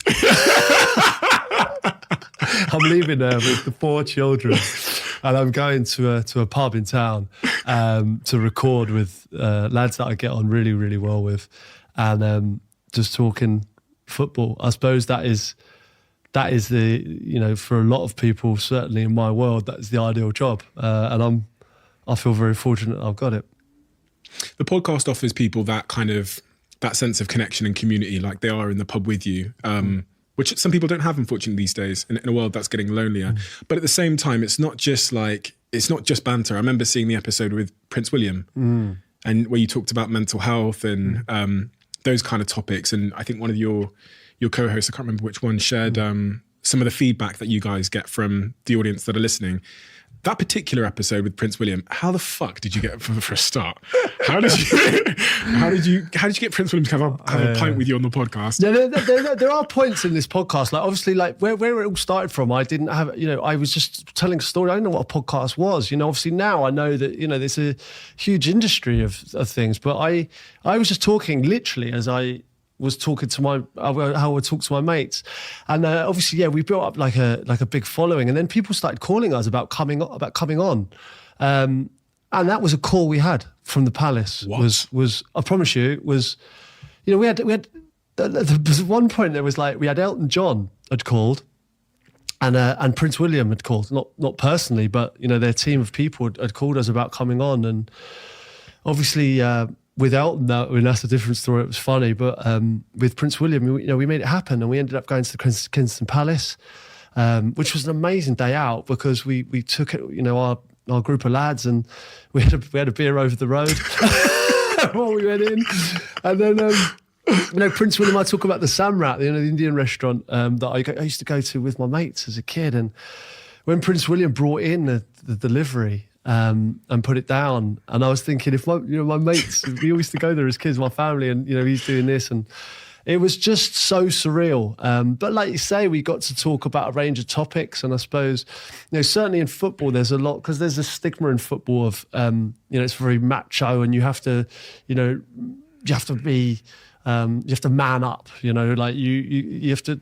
There's this stigma, and I think that this is why sort of the target audience for Prince William and his Heads, I think it's Heads Together or Heads Up charity for mental health, is targeting the right people, if you like, the people that don't speak out. So I think he wanted to tap into sort of our audience that would be very much don't show any weakness, that football world, if you know what I mean. So yeah, I think that was something that he wanted to touch base with.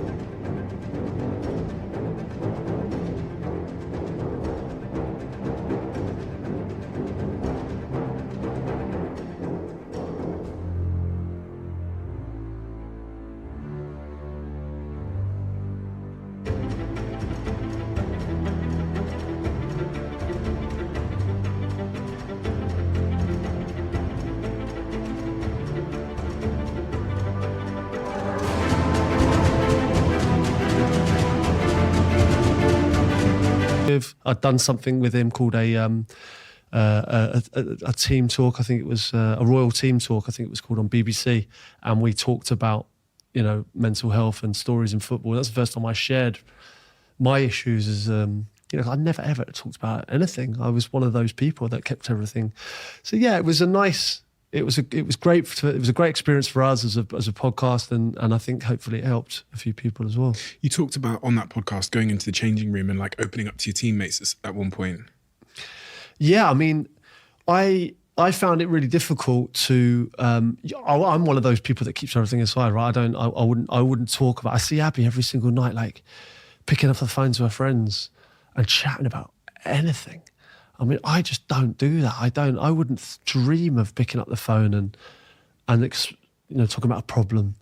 But since these kinds of things that I've done, since that podcast, since I've done a various, the November campaign. Yeah. I've worked with them. I've worked with various kind of men's mental health charities, and it does make you think. And I have started doing more stuff. I have started, reaching out to my friends, and you realise actually that people say they're always all right, but they're not. And that's something I've realised. I think the quote from that podcast with Prince William was, you'd gone into the dressing room, you'd shared how you were feeling with your teammates, and instantly you kind of felt lighter because of it. You felt better for opening up. Yeah, that's something that I definitely found. Like When was that? No, that was the royal team talk. We opened up to, it was me, Thierry Henry, Danny Rose, who was quite open with his mental health problems, Gareth Southgate, I think Dan Walker, that was the presenter, and Prince William. And like when you actually get like a group of lads there talking, like Prince William wasn't Prince William, Thierry Henry wasn't Thierry Henry. It was just a group of blokes talking, and Prince William's talking about bereavement, and you think, oh my God, like you don't. I don't know. It's like that's not real. It's like a not real life. And you think actually when he's sitting there, he's just a lad. He's lost his mum. And he's right? got that fucking...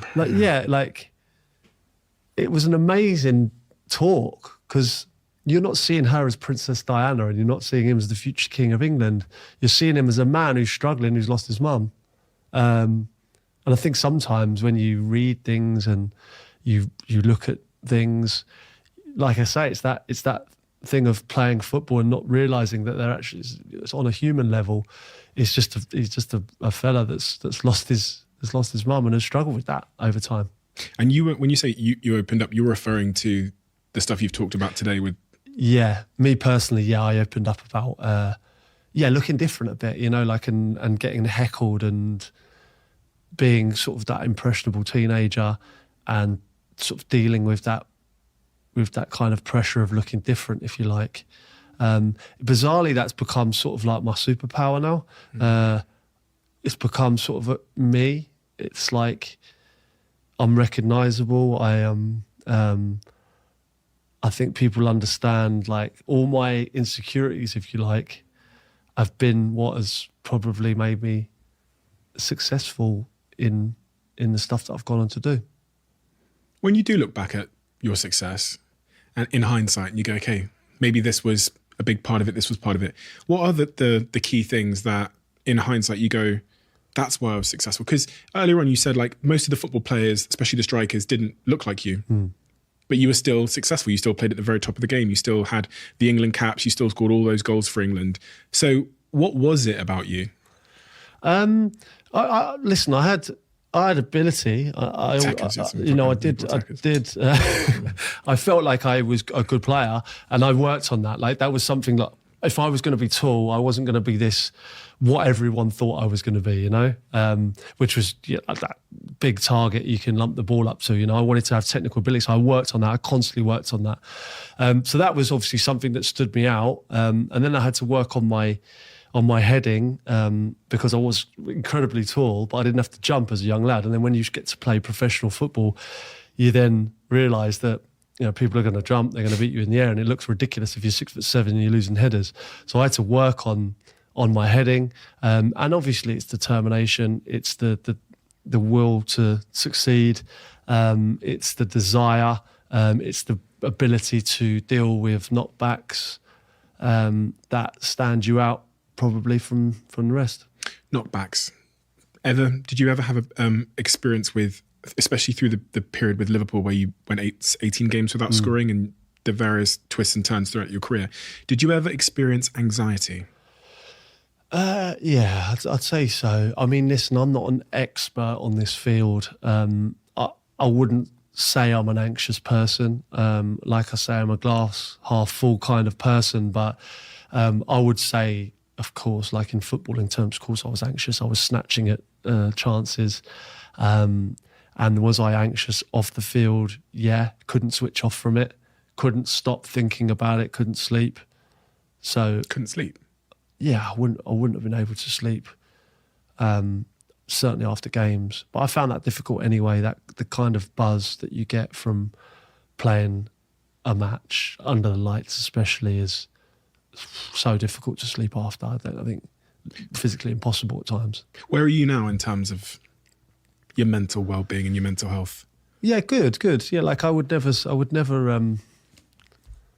I don't think I'd class myself as ever as having problems. I've had issues that I've had to manage personally, like everyone has, I think. But I'd say I'm in a good place. I just need to get the balance right between, this new field that I'm in, if you like, and family life. You know, I need to get the right balance where I'm working enough to sort of satisfy that hunger to keep going, and not miss what is important. You know, which is my kids, which I adore, and I want to see grow up, and I want to be at the forefront of that. I want to be hands-on, you know. So, got to try and work that balance out somehow. That's my biggest problem. I always, I think I always hear this voice, which is like, when is enough enough? Yeah. Like, when is enough going to be enough? Like, podcast is going great, business is going great. You've achieved loads of things. Like, what else do you need? When is enough enough? It's a difficult one, because I think for me it's about like the work, but it's about enjoying it, and if it stops being fun, then I think that's the time to call it quits. Crouch Fest, 19th of November. Yeah, 19th of November. It's What is? I mean, I've seen it because I watched all the videos from like 2019. Yeah, that's right. It looked like a right fucking laugh. Liam Gallagher was it was there. So much fun. Yeah, but the thing is, like, people buy tickets and not have a clue what they're letting themselves in for. And it is one of the best things that we've ever done, and we just thought we'd scale it up this time. Last time we had Liam Gallagher on.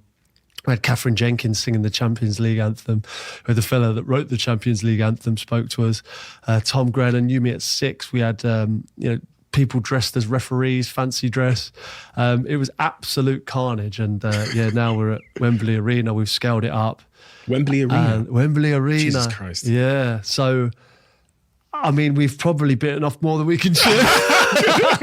I'm not going to lie to you. But yeah, great guests, and looking forward to it so much. What are you promising for this Crouch Fest? Well, that's the thing. We don't promise anything. Okay, so you don't say anything. We literally don't say a word to anyone. And we've got, obviously, I mean, some of the things that we've been getting up to has been a lot of fun, and some of the knockbacks that we've had have been priceless, because we're asking things that Wembley Arena has never seen before. But yeah, honestly, I can't tell you how much fun the last one was, and if it's half as good, it'd be a great event. Well, everyone listening there's a few tickets left, so you can go. There might not be by the time this comes out, but you can go buy tickets online for Crouch Fest. It looks like, I mean, I watched the highlights from 2019, and it looked like a huge group of mates pissed, having a laugh. And that's exactly what it is. I can't dress you up anymore, but you're welcome to come. If I'm here, I'll come for sure. They look really, really good. What is your goal now? What is next for you? You've all these things going on in your life, the media stuff. You're presenting on BT, etc., etc. You've got the podcast. You've got this amazing book you've just written. Well, it's just come out in October, I believe. How to Be an Ex-Footballer. The reviews for this book are insane. Much of the stories you've told to me today, some of them are in here, some of them are in your previous book, but both books are Sunday Times top bins bestseller. What is next? What is the? Yeah, I say, like this. I'm finding my feet. I have no clue. I had no clue where I was going to go. I didn't know what angle to go for. I'm doing things because I enjoy them, and like when you say what is your goal, I don't want to come on here, Diary of a CEO, right? And everyone's got a goal, everyone's got a purpose, everyone knows what they're going to do. I have to be honest with you, I don't have a goal. I don't want to be doing this in 5 years or that in 5 years. My goal was achieved. Like, all I wanted to be was a football player. All I wanted to do was do it at any level every single day. And then I felt like I did that. I achieved it. I achieved more than I ever thought I would. And now everything is, that is happening to me is things that I'm enjoying, and they're routes and avenues that I'm taking, but there's no particular goal. And I know that might be difficult for you to, especially to understand, but I just can't. I haven't got a motive or a plan.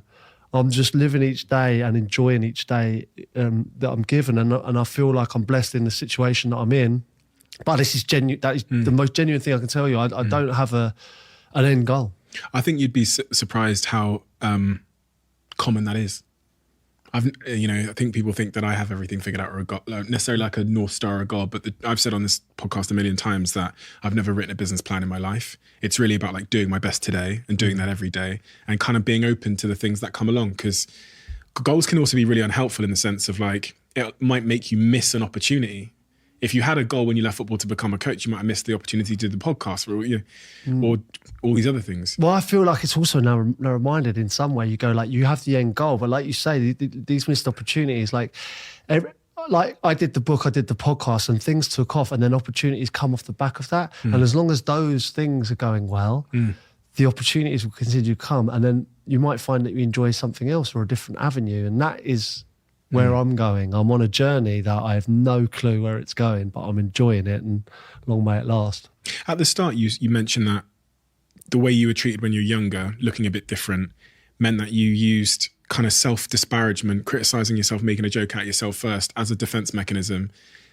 Much of the reason why people love your books, love your podcast, is because they're like really, really funny and they make people laugh. And even from like hanging out with you today for a couple of hours, whatever, you are one of those real funny people. I mean, on the front of your book, it says a comedy genius. I didn't write that, by the way. Yes, you did it. No, but it's interesting. I just find it interesting as an observation that the thing that people criticized you for created a quality in you, which seems to be, from my very naive assumption, like critical now to your success and why people are so fond of you. Is that an accurate assessment? It's spot on. My kind of like humour and being able to laugh at myself was a self-defense mechanism where people were trying to take the mick out of me. I would take the mick out of myself in a better way than they were about to do. So that makes me self-deprecating, and I think that is very uncommon for a footballer to be self-deprecating. It was groundbreaking, and I don't think it should be. But let's be honest, I think it was a bit. Not many players that play for England let their guard down at any point or want to criticise themselves or have a laugh at themselves. And that is something maybe that has set me apart, that I'm aware of from other players. And that is not me being contrived or, trying to force an agenda. I think anyone who has played with me over the course of 20 years will say to you, this is the person that they knew in the dressing room. But I think I'm able to showcase that a little bit more by being less guarded, because I haven't got a football club telling me to not talk too much, or you're a footballer, shut up. Like, now I can do whatever I like, and fortunately I've been in a position where I suppose the general public or fans that are buying into what I'm doing are enjoying it, and for as long as they are enjoying it, I'll continue to do it, and when they're not, I'll fuck off.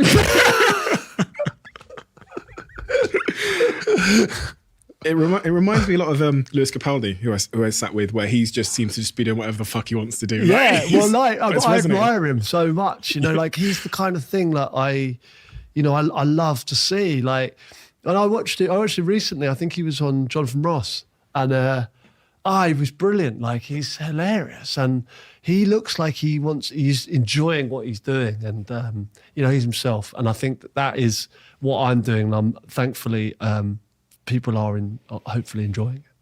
100%, they are enjoying it. I think that's a huge understatement, and it seems to be the case from the people I've sat here with on this podcast. Seems to be the case that those that are themselves, that are able to build a life based on being themselves, are living the most sustainable and fulfilling lives. It's fucking difficult not being yourself for a long period of time, and it's not fun, right? Yeah, well, you can't get tripped up if you're being yourself. Yeah, you can't. The guard never slips, does it? But it feels like a risk to some people. You can see why. Yeah, it's a risk if no one you're likes you. No, you're right. You're actually right. It's only a risk if you're a dickhead. No, you're completely right. Be someone else if you want to know. We have a closing tradition on this podcast where the last guest asks a question for the next guest, not knowing who they're going to ask it for. Right. And the question that's been left for you is, what moment has caused you to be the most afraid in your life? It's difficult. I think I've been in situations where none of this matters, does it? Let's be honest, right? I'm thinking about football terms. I was thinking straight away, I went to like, what about when I didn't score, when I did this, when I wasn't going to make it as a footballer? Like none of that matters, does it? Your family's the most important thing, and when you have a scare personally, or one of your close people, your wife or your kids has an issue, that is when you're the most scared that you'll ever be. And I think, I've had those worries, and that's when you really realise what's important. Obviously, when the pandemic and we were in lockdown and that kind of thing, and you realise actually none of it matters. It was. I had my family, and we were fortunate, obviously, to be in a nice house, and I just thought, we are incredibly lucky. Even if we don't have anything, we've got each other. And that I think it's the most scared when you have a scare with someone close to you, which we have had, and you get through that. That's the most scared I've ever been. That's exactly what came to mind for me. It was when I think I must have been 10, and my mum called me and told me, I believe she called me and told me she had cancer in her breast because she had found a lump, and then it transpired it was a cyst, it was fine. But that period of like several days believing that my mum's going to die when I'm 10, everything pales in comparison, and you realise that fuck all matters, as you said. Yeah, like it's so weird. Like I went to like football then, straight away. Then you actually think, oh, hold on a minute, it doesn't matter, does it? No, it's the most scared I've been is when you have a scare in the family, without doubt. Peter, thank you. Thank you for so many reasons. Thank you for inspiring me in this podcast. You've been a big inspiration for us. The production is one thing. I know you've commented on the production before, but what you have is something that's so authentic and brilliant. And that's the impossible thing to create. To find a authentic formula that's resonant with the audience that you have and give so much to them, it's a lot, and it's not fucking easy. And, I watched your playing career. I've watched you play in all the clubs you've played in. The thing that I'm like, that is fucking unbelievable, is actually what you've been able to do since, and that says a lot because you got to Champions League finals and you played for the best clubs in the land. But watching what you've done since, I think is even tougher. That's just my perspective, and I've taken a huge amount of inspiration from that. Your book is amazing. Crouch Fest is obviously going to be amazing because you guys just have a magic that is impossible to replicate. And so you got, it's fun to watch you guys. It's really, really fun to watch your journey and to not know where it's going to go. I mean, Prince William walking in, you're in this pub toilet, I just don't, it's fucking brilliant. And it's perfectly authentically brilliant. So thank you for coming and doing this. It's a huge compliment to us that you'd come and do it. And it's been great chatting to you and meeting you. No, my pleasure. Thanks for having me. I really appreciate it. Why are you laughing? I'm just laughing because I like smiling. I have enjoyed it. No, I genuinely have enjoyed it. And it's nice to see a professional setup. Thank you so much. Thank you. We're done. As you know, Intel are now one of the sponsors of this podcast, and I'm here to tell you about one of the latest Intel Evo designs. I've been recently using this laptop, and honestly, I've been blown away by how user-friendly it is to use. Intel has spent thousands of hours studying the way people use their laptops and then collaborating with leading PC makers to co-engineer, optimize and test these laptops to create the Intel Evo platform, which delivers the ultimate mobile experience. Laptop designers only receive the Intel Evo badge after they've been rigorously tested to pass Intel's own strict requirements and deliver an ideal combination of features such as long-lasting fast-charging battery, Wi-Fi connectivity standards, and a super slim design. The result is a premium laptop that delivers an ideal combination of features. In the coming weeks, I'm going to break down exactly what features you get when you buy an Intel Evo certified laptop and how they've made my life on the go 10 times easier. To find out more about the Intel Evo platform, go to intel.co.uk/Evo and let me know how you get on. If you see me wearing jewelry, there's one thing you will know for sure, and this has been the case since before they were a sponsor of this podcast, is that I'm wearing crafted jewelry. Their pieces are my favorite. They are my favorite. And as I said, if you ever see me wearing jewelry, I guarantee you it's crafted jewelry. Their new collection here is my favorite ever.